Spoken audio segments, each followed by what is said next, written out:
Tata Hexa 2017-ൽ launch ചെയ്ത ഈ car ഒരു SUV, MPV എന്നിവയുടെ മികച്ചൊരു കോമ്പിനേഷനായിരുന്നു.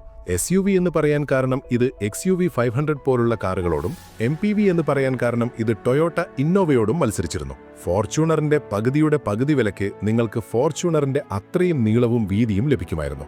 ടയർ സൈസ് ആകട്ടെ ഫോർച്യൂണറിനേക്കാൾ 1 ഇഞ്ച് കൂടുതലും. കണ്ടാൽ തന്നെ മനസ്സ് നിറയും. പിന്നെ എന്തുകൊണ്ടാണ് ലോഞ്ച് ചെയ്ത് വെറും 3 വർഷത്തിന് ശേഷം 2020-ൽ ഇത് നിർത്തലാക്കിയത്? നമുക്ക് ഈ വീഡിയോയിലൂടെ അറിയാം. ടാറ്റ മോട്ടോഴ്സിനെ ഇതൊരു ഫ്ലാഗ്ഷിപ്പ് പ്രോഡക്റ്റായി മാറ്റാമായിരുന്നു. ടൊയോട്ട ഇന്നോവ ക്രിസ്റ്റയോടും മഹീന്ദ്ര XUV 500നോടുമായിരുന്നു ഇതിന്റെ നേരിട്ടുള്ള മത്സരം. ആ സാഹചര്യത്തിൽ ഹെക്സയുടെ കരുത്ത് വളരെ കൂടുതലായിരുന്നു.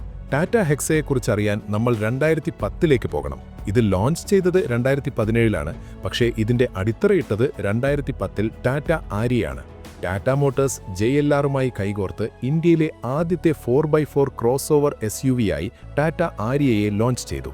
7 സീറ്റുകൾ, dual zone climate control, GPS, 6 എയർ ബാഗുകൾ, ABS, EBD, 4 ടയറുകളിലും ഡിസ്ക് ബ്രേക്കുകൾ എന്നിങ്ങനെ അന്നത്തെ കാലത്തെ മികച്ച ഫീച്ചറുകളുള്ള ഒരു MPV ടൈപ്പ് SUV ആയിരുന്നു ആര്യ. സഫാരിയിലെ അതേ 2.2 ലിറ്റർ വേരിക്കോർ എഞ്ചിനാണ് ഇതിലും ഉപയോഗിക്കുന്നതെന്നറിഞ്ഞപ്പോൾ ആളുകൾ അത്ഭുതപ്പെട്ടു. അതായത് പ്രാക്ടിക്കാലിറ്റി, കംഫർട്ട്, ഫീച്ചറുകൾ, പവർ എല്ലാം ഉണ്ടായിരുന്നു. അതുകൊണ്ട് തന്നെ ലോഞ്ചിന് മുൻപ് വലിയ ഹൈപ്പും ഉണ്ടായിരുന്നു. പക്ഷേ ഫലം നേരെ തിരിച്ചായിരുന്നു. അന്നത്തെ മാർക്കറ്റിൽ ടൊയോട്ട ഇന്നോവയ്ക്കായിരുന്നു പൂർണ്ണ ആധിപത്യം. ഇന്നോവ മാസം 5000 യൂണിറ്റുകൾ വിറ്റഴിക്കുമ്പോൾ ആര്യയ്ക്ക് 500 യൂണിറ്റ് പോലും വിൽക്കാൻ കഴിഞ്ഞില്ല. ഇതിന് കാരണം ഇന്നോവ മാത്രമല്ല, വില കൂടിയായിരുന്നു. 2010-ൽ ഇന്നോവയുടെ വില 7.5 ലക്ഷത്തിൽ തുടങ്ങുമ്പോൾ ആര്യയുടേത് 10 ലക്ഷമായിരുന്നു.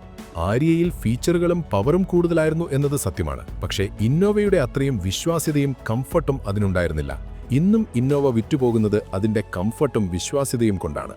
കാലക്രമേണ ആര്യയുടെ വിൽപ്പന കുറഞ്ഞു വന്നു. നിർമ്മാണ ചെലവ് പോലും നികത്താൻ കഴിയാത്ത അവസ്ഥയായി. അങ്ങനെ 7 വർഷത്തിന് ശേഷം 2017-ൽ ടാറ്റ ആര്യ നിർത്തലാക്കി. ടൊയോട്ട മാർക്കറ്റിൽ തകർത്തോടുമ്പോൾ ഇന്നോവയോട് മത്സരിക്കാൻ ടാറ്റയുടെ പക്കൽ മറ്റൊരു കാറില്ലാതായി. അപ്പോഴാണ് ആര്യയുടെ അപ്ഗ്രേഡ് ചെയ്ത വേർഷനായി ടാറ്റ ഹെക്സയെ ലോഞ്ച് ചെയ്യുന്നത്.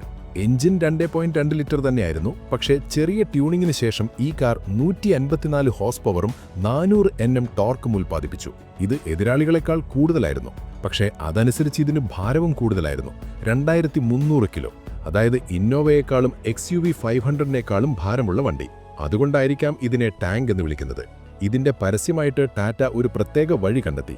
ഒരു ബോയിങ് 737 വിമാനത്തെ ഈ കാർ കൊണ്ട് കെട്ടിവലിച്ചു.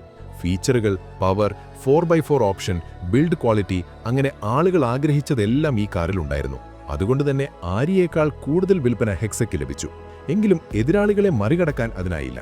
2017-ലെ റിപ്പോർട്ട് പ്രകാരം ഹെക്സ 13500 യൂണിറ്റുകൾ വിറ്റഴിച്ചപ്പോൾ XUV 500 ഏകദേശം 72000 യൂണിറ്റുകൾ വിറ്റഴിച്ചു. ഇന്നോവ അപ്പോഴേക്കും മാർക്കറ്റിൽ അത്രമേൽ പിടിമുറുക്കിയിരുന്നു.